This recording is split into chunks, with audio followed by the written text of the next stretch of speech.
요한복음 5장 1절부터 18절까지 교독하겠습니다. 요한복음 5장 1절부터 18절, 5장 1절부터 교독합니다. 그 후에 유대인의 명절이 되어 예수께서 예루살렘에 올라가시니라.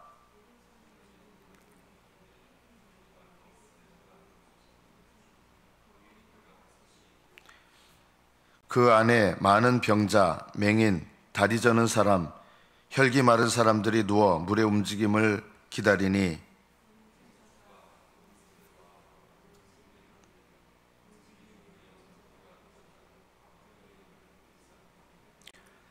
거기 38해 된 병자가 있더라.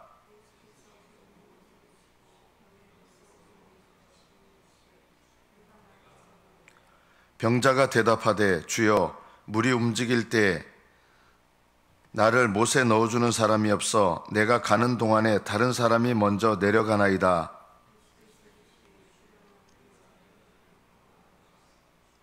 그 사람이 곧 나아서 자리를 들고 걸어가니라. 이날은 안식일이니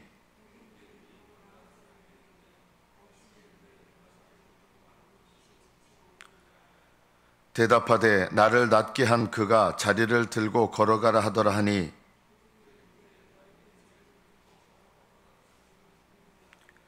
고침을 받은 사람은 그가 누구인지 알지 못하니 이는 거기 사람이 많으므로 예수께서 이미 피하셨음이라.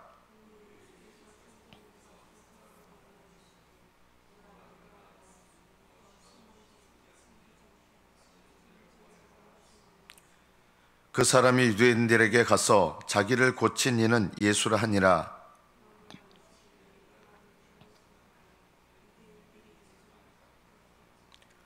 예수께서 그들에게 이르시되 내 아버지께서 이제까지 일하시니 나도 일한다 하시매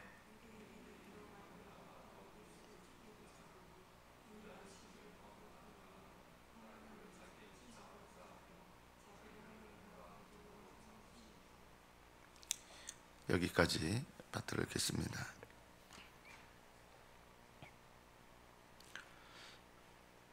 이 유대인의 명절이 세 가지가 있습니다. 유월절이 있죠, 오순절이 있죠, 그리고 장막절이 있습니다. 유대인들은 1년에 세 차례씩 이 명절이 되면 예루살렘에 올라가야 됩니다.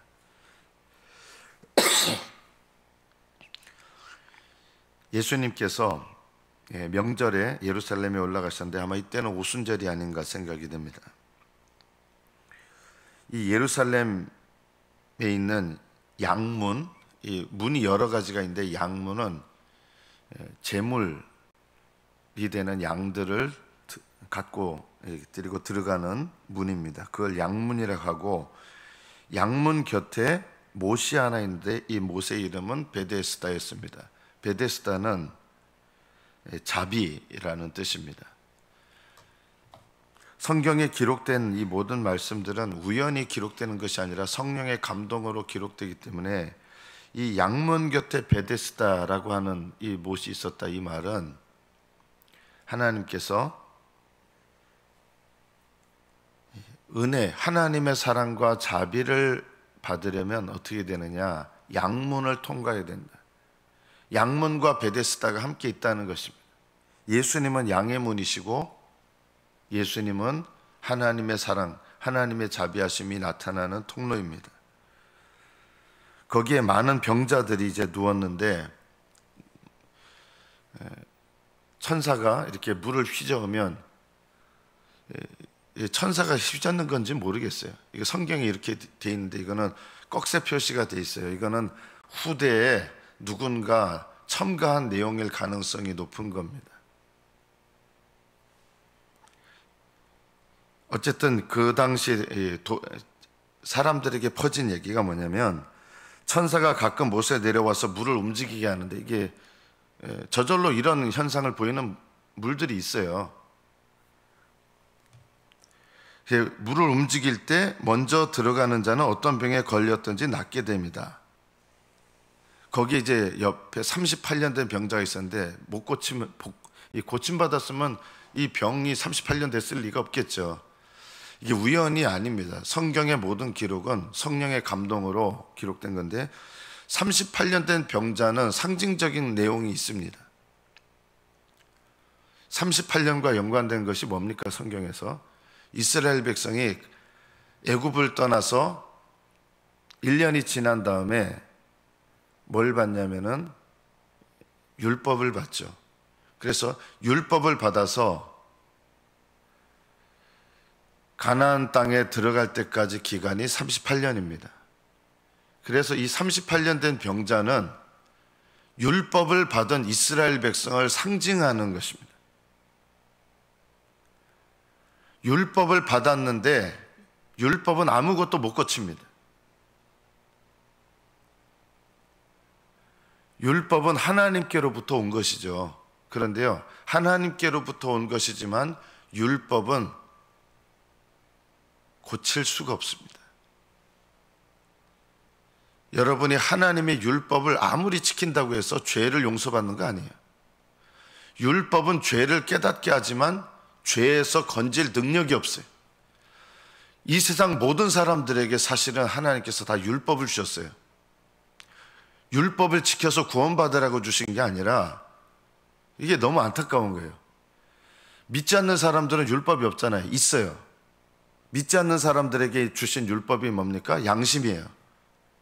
양심은 믿지 않는 사람들에게 주신 율법이고 이스라엘 백성들에게 주신 율법은 하나님께서 직접 말씀을 기록해서 전해진 율법이에요. 둘 다 율법이에요. 양심대로 산다고 해서 하늘나라 가지 않습니다. 율법을 지킨다고 해서 하늘나라 가지 못하는 것처럼 양심대로 산다고 해서 하늘나라 가는 거 아닙니다. 양심대로 사는 거 좋죠. 그런데 양심대로 아무리 살아도 그것이 천국에 들어갈 수 있는 가능성을 요만큼도 더 늘릴 수가 없다는 거 알아야 됩니다. 저는 교회 다니시는 분들도 마찬가지입니다. 교회 다닌다고 하늘나라 가는 게 아닙니다. 저는 이게 너무 마음이 아픈 거예요. 교회 다니면 하늘나라에 들어갈 수 있는 이제 가능성은 있어요. 이스라엘 백성에게 율법을 주신 이유는 뭐냐면 그 율법을 받은 게 아무 소용 없습니까? 아니, 소용이 있어요. 율법을 주신 이유는 그 율법을 통해서 죄를 깨닫고 죄를 깨달아서 내가 하나님 앞에 구원을 위해서 아무것도 할 수 없는 자라는 것을 깨닫게 하시고 거기서 끝나는 게 아니에요. 그래서 하나님을 의지하게 하시는 거예요. 율법의 목적은요, 믿음입니다. 그런데 이스라엘 백성은 수백 년, 수천 년을 거치면서 하나님의 이 뜻을 몰랐어요. 율법을 왜 주셨느냐? 율법을 열심히 지켜서 천국 가라고 주신 게 아니에요. 불가능해요, 그게요. 율법을 통해서 죄를 깨닫고 내가 아무것도 할 수 없다는 것을 깨닫고 그냥 주저앉으라는 게 아니라 그걸 깨달아야 믿음으로 하나님 앞에 나올 수 있기 때문입니다. 그래서 율법의 목적은 믿음입니다. 양심의 목적도요, 양심대로 살아서 하늘나라 갑니까? 불가능합니다. 양심대로 사는 건 좋은데요, 양심대로 산다고 하늘나라 가는 게 아니에요. 오해하지 마세요. 그럼 비양심적으로 살아야 됩니까? 이런 거는요, 사람의 말의 뜻을 모르는 분들이죠. 양심대로 산다고 해서 하늘나라 못 들어갑니다. 율법을 지킨다고 하늘나라 못 들어갑니다. 교회 다닌다고 하늘나라 못 들어갑니다. 그럼 양심은 필요 없습니까? 전혀 그렇지 않습니다. 양심의 악을 깨닫고 그래서 믿음으로 나아간다면 그것은 양심은 도움이 되는 거예요. 율법은 필요 없습니까? 아닙니다. 율법을 통해서 죄를 깨닫고 하나님께 회개하며 나아가는 믿음을 갖게 된다면 율법은 도움이 됩니다. 교회 나가는 거 필요 없습니까? 아닙니다. 교회에 붙어 있으면서 내가 예수 그리스도를 믿음으로 알고 믿음 생활하는데 나아간다 그러면 교회 생활이 필요한 겁니다. 양심 필요 없고 율법 필요 없고 교회 필요 없고 이렇게 얘기하면 안 되는 거예요. 필요해요. 그러나 양심도 율법도 교회 생활도 올바르게 내가 해야 됩니다. 문제는 뭐냐면 이 38년 된 병자, 이게 이스라엘 백성을 상징하는 거예요. 율법을 받았는데, 이스라엘 백성이 율법 받았는데 그것 지켜가지고 가나안 땅 들어갑니까? 아니에요. 그 율법 때문에 하나님은 이스라엘 백성에게 선하지 않은 율법을 주셨어요. 율법은 선한데 왜 선하지 않은 율법을 주신 거예요? 그 율법을 받아서 죄를 깨닫고 하나님 앞에 믿음으로 나가면 그 율법은 선한 율법이 되는 거예요. 그런데 그 율법을 지켜서 구원받겠다 그러면 그 율법은 그 사람을 심판하는 율법이 되기 때문에 선하지 않은 율법이 되는 거예요.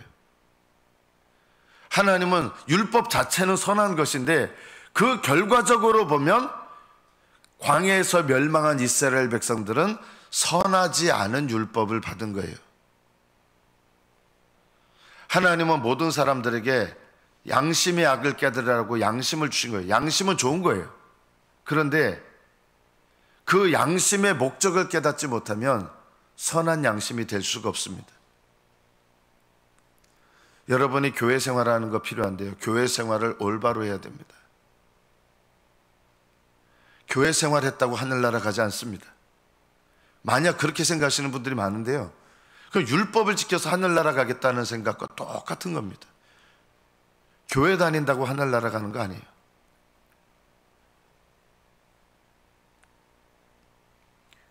(38년) 된 병자는 병이 벌써 오래됐습니다. 율법으로는 병이 나을 수 없다는 거예요. 네가 낫고자 하느냐 이렇게 물어보십니다. 이게 무슨 뜻일까요? 낫고자 하는, 이런 얘기하면 두말하면 잔소리죠 뭐 이렇게 대답이 나올 거 아니에요.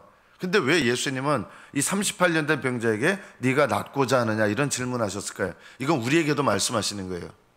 네가 낫고자 하는 이 질문 속에 뭐가 담겨 있는 거예요? 이스라엘 백성에게 그리고 우리에게도 말씀하시는 거예요. 구원과 영생을 얻을 만한 더 나은 자격을 우리 스스로 소유할 수 없습니다. 죄인은 불가능합니다. 구원을 얻을 만한 더 나은 자격을 여러분 스스로 만들 수 있습니까? 영생을 얻을 만한 더 나은 자격을 여러분이 만들 수 있습니까? 이게 불가능하다는 걸 알아야 됩니다. 네가 낫고자 하느냐? 이 말에는 네가 정말 낫고자 한다 그러면 네 힘으로는 아무것도 할 수 없다는 걸 깨달아라.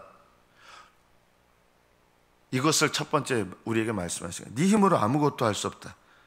내가 구원과 영생에 관해서 내 스스로 아무것도 할 수 없는 완전히 무익하고 무력한 상태라는 것을 깨달아야 돼요. 이거를 주님께서 네가 이걸 깨닫느냐 이 질문도 들어있는 거예요. 또 하나 뭐가 필요합니까? 여기서 그러면 나 아무것도 못해요 이러고 주저앉아 버리는 것은 믿음이 아니에요. 네가 낫고자 하느냐 이거는 내가 영생과 구원을 위해서 아무것도 스스로 할 수 없는 무력한 자라는 것을 철저하게 깨닫는 상태에서 예수 그리스도만을 의지하면서 믿음으로 하나님께 은혜를 구하고 믿음으로 영생을 구하고 믿음으로 구원받기를 사모하느냐 이런 질문이죠. 아마 이 당시에 이 38년 된 병자는 이게 무슨 뜻인지는 몰랐을 거예요. 이 병자에게 주님께서 이 질문을 통해서 오히려 저와 여러분에게 말씀하시는 거예요.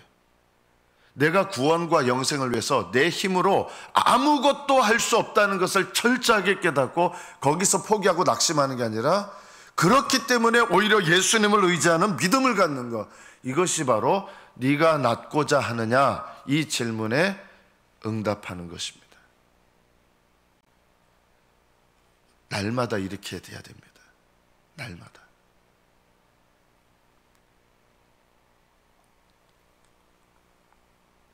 우리는 이 베데스다 목가의 병자와 비슷합니다. 눈이 멀고 발이 병들어서 움직이지 못하고 손 마른 사람들이 있었습니다. 성경에 보면 이게 뭐예요?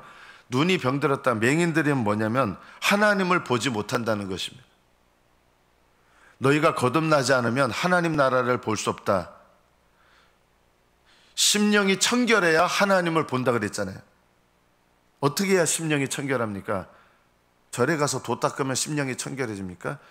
저는 스님들이 하나님을 봤다는 얘기 지금까지 단 한 번도 본 적이 없어요. 그거 불가능해요. 하나님을 보는 건 어떻게 봅니까? 예수 그리스도의 안약을 발라야 보게 됩니다. 예수 그리스도로 말미암아 내가 깨달아져야 하나님을 보기 시작하는 거지, 어떤 인간의 방법으로도 하나님을 볼 수 없습니다. 사람들은 베데스다 못가에서 이렇게 38년 된 병자의 모습이 우리 모습인 거예요. 하나님을 보지 못하는 거예요. 어떤 사람들은 발 저는 자들이 있었습니다.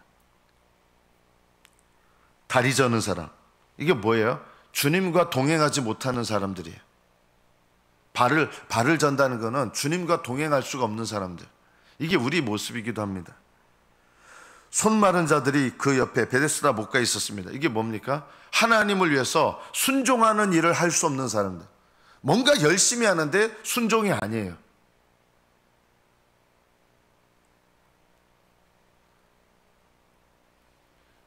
여러분이 그냥 교회에서 열심히 한다고 다 순종이 아니거든요. 그러니까 어떤 분들은 또 반대로 그래요. 그럼 아무것도 안 합니다. 네. 이거는요, 불순종이에요. 율법을 주신 목적은 죄를 깨닫고 회개함으로 주님 앞에 믿음으로 나오라는 거지.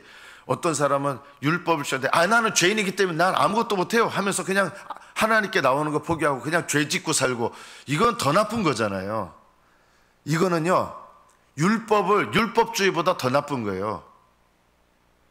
믿음으로 하지 않으면 하나님께서 하늘나라에 기록되지 않더라, 나 아무것도 안 합니다 이러면요, 이건 굉장히 불순종이에요. 하나님이 뭘 원하시냐? 믿음으로 순종하기를 원하시는 거예요. 손이 메말랐다는 것은 하나님의 일을 못하는 거예요. 어떻게 하나님 일을 합니까? 하나님의 아들을 믿는 것이 하나님의 일입니다. 여기서부터 하나님의 일이 시작되는 거예요. 하나님의 일을 하시려면 하나님의 아들을 믿는 믿음 안에서, 그리고 그 순종 가운데서 하나님 일을 하는 거예요.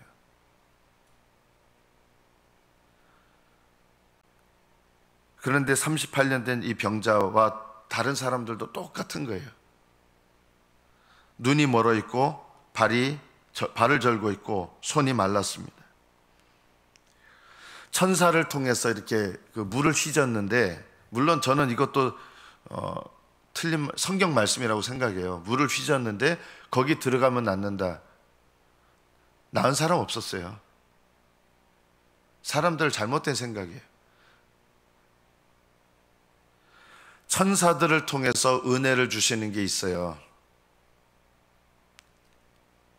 그게 뭐냐면요, 율법을 주실 때 천사의 손을 통해서 이 땅에 주셨거든요. 그런데 천사들이 할 수 없는 일이 있어요. 그게 뭔지 아십니까? 구원과 영생을 주시는 일은 천사들을 통해서 하지 않습니다. 그래서 천사들은 복음 전할 수 없습니다. 천사들은 율법을 전하고 복음 전하는 자들을 돕는 일을 할 수 있는 거지, 천사들은 복음 전할 수가 없어요. 고넬료라고 하는 사람이 하나님께 구제와 금식을 열심히 드리면서 예배를 드리는데 이제 천사를 보게 됩니다. 그런데 이 천사가 그냥 나타나서 예수님 증거하면 되잖아요. 천사들은요, 예수님 증거 못합니다. 왜냐하면 천사들은 복음 전하는 자들을 돕는 일은 할 수 있어도 복음 전하는 일을 못합니다. 복음 전하는 건 누가 해야 돼요? 복음의 능력과 그 구원과 영생을 받은 사람들, 죄사함을 받고 은혜를 받은 사람들이 복음을 전하는 거지, 천사들은 죄사함 받은 천사가 없어요. 천사들은 복음 못 전해요. 천사들은 당연히 죄사함 받을 일이 없죠.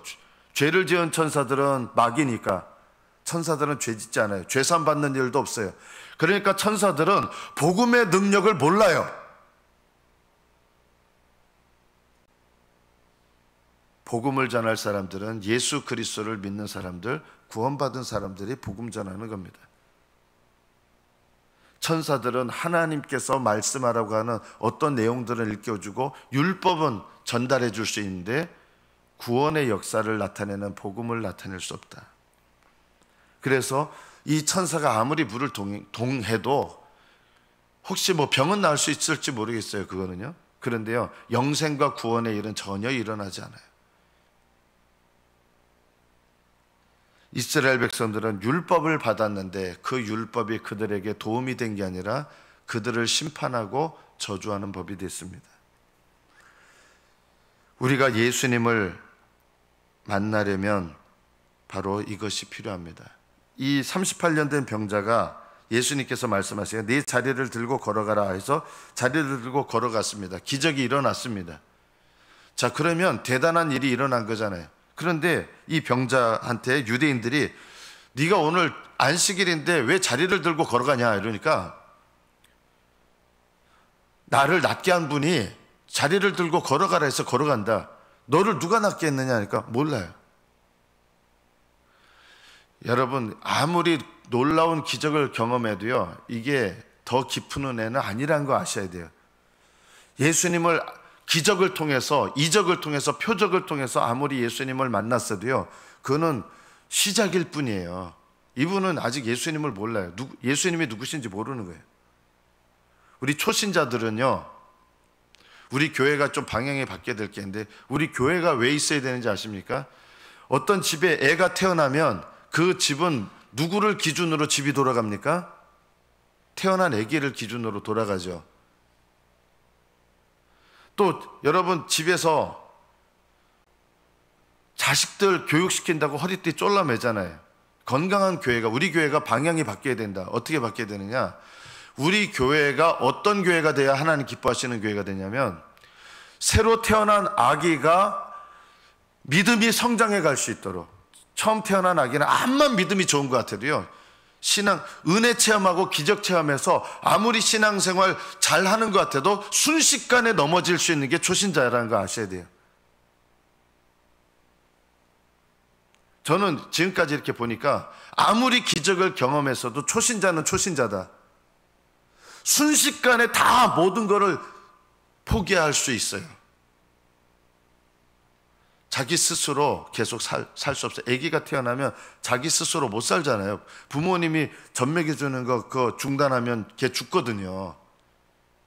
교회는요, 거듭나는 걸로 끝나는 게 아니라, 아무리 놀라운 이적으로 거듭난 신자라도요, 마귀가 그 사람을 이길 수 있어요. 놀라운 체험을 했다 하더라도요, 그 체험 자체가 그 사람을 지키는 게 아니에요. 예수님께서 이 사람을 다시 찾아오십니다. 어떻게 찾아오세요? 고침받은 사람이 예수님 몰랐는데, 네가 나았으니 더 심한 것이 생기지 않게 다시는 죄를 범하지 말라. 이거는 말씀이에요. 다시는 더 심한 것이 생기지 않게 다시는 죄를 범하지 말라. 이제 진리의 말씀을 주신 거예요. 이 사람이 나았다고 해서 끝난 게 아니라, 만약에 또다시 죄를 범하면 어떻게 됩니까? 그럴 수 있어요. 더 심해져요. 주님께서 병 나은 사람에게 찾아오셔서 다시 더 심한 것이 생기지 않도록 죄를 범하지 말라. 이게 진리의 말씀이에요. 거듭난 자들에게, 은혜를 경험한 자들에게, 또 놀라운 기적으로 뭐 병고침을 받았든지, 저는 예전에 보니까 기적적인 방법으로 병고침을 받고 기적의 역사가 일어나도 나중에 예수님 부인하는 사람이 있더라. 그 공통적인 특징이 뭔지 아십니까? 진리의 말씀이 안 들어오는 거예요. 옛날 그 경험 가지고 사는 거예요. 더 심하지 않도록 다시는 죄를 범하지 말라. 그 말씀을 받아서 죄를 범하지 않으려고 애쓰게 됩니다. 적용하는 거죠, 말씀을. 이것이 믿음을 지키는 데 있어서 필요합니다. 기적은 진리를 받는데 처음 시작이라 그러면, 이 표적보다 더 중요한 것은 진리의 말씀을 받아서 하나님 말씀대로 순종하며 살아가면서 믿음을 지키는 건 더 중요합니다. 교회는 그렇기 때문에 필요합니다. 가끔 기적적인 은혜를 받아서 기적을 경험한 초신자들 보니까, 기존 교회에서 그냥 진리의 말씀을 받아서 순종하시는 분들, 자기와 같은 체험 못했다고 이렇게 아주 교만해지시는 분들이 있어요. 그런 분들은 순식간에 넘어져요. 기적을 경험하는 거는 내 의의가 아니잖아요. 자기 의의를 말하는 게 아니에요. 하나님께 순종하려면 겸손함과 순종함이 있어야 되는데, 그거는 진리의 말씀을 따라서 날마다 주님과 동행하면서 배워야 될 부분입니다.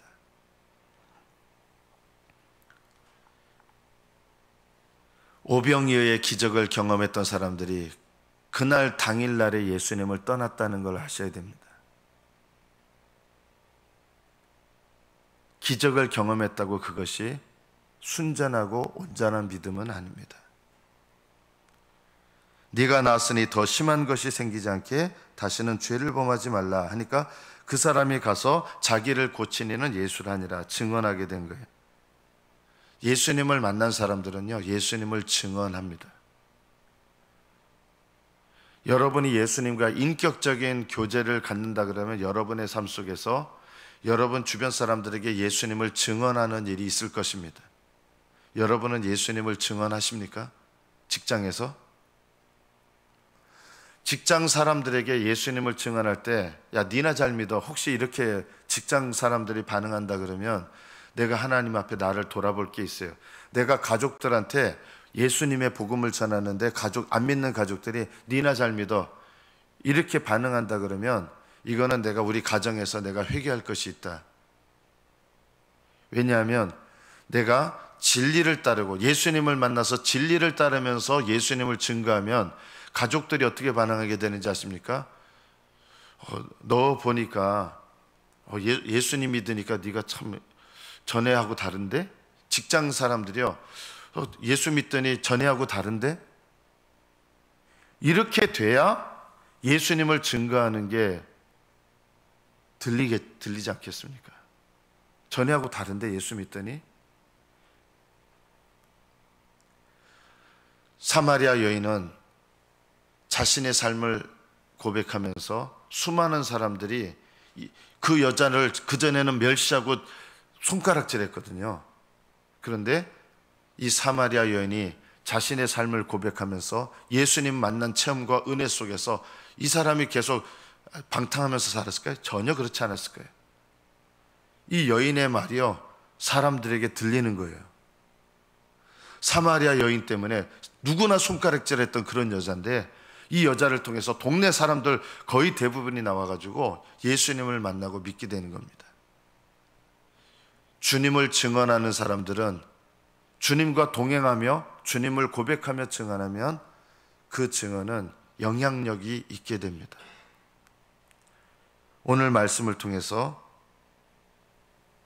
여러분의 삶을 함께 돌아보시기 바랍니다. 예수님을 이렇게 증언했는데 유대인들은 예수님을 박해하게 됩니다. 그러니까 예수님께 언젠가 또 따집니다. 안식일 날 왜 이렇게 하느냐 하니까 중간에 얘기는 생략이 되는데 내 아버지께서 일하시니 나도 일한다. 그러니까 아버지와 자기를 동등하게 여기셨어요. 당연하죠. 동등하신 분이니까. 그러니까 이때부터 예수님을 죽이려고 그럽니다. 어떤 사람들은 진리를 말하는데 예수님을 박해하고 죽이려고 그래요.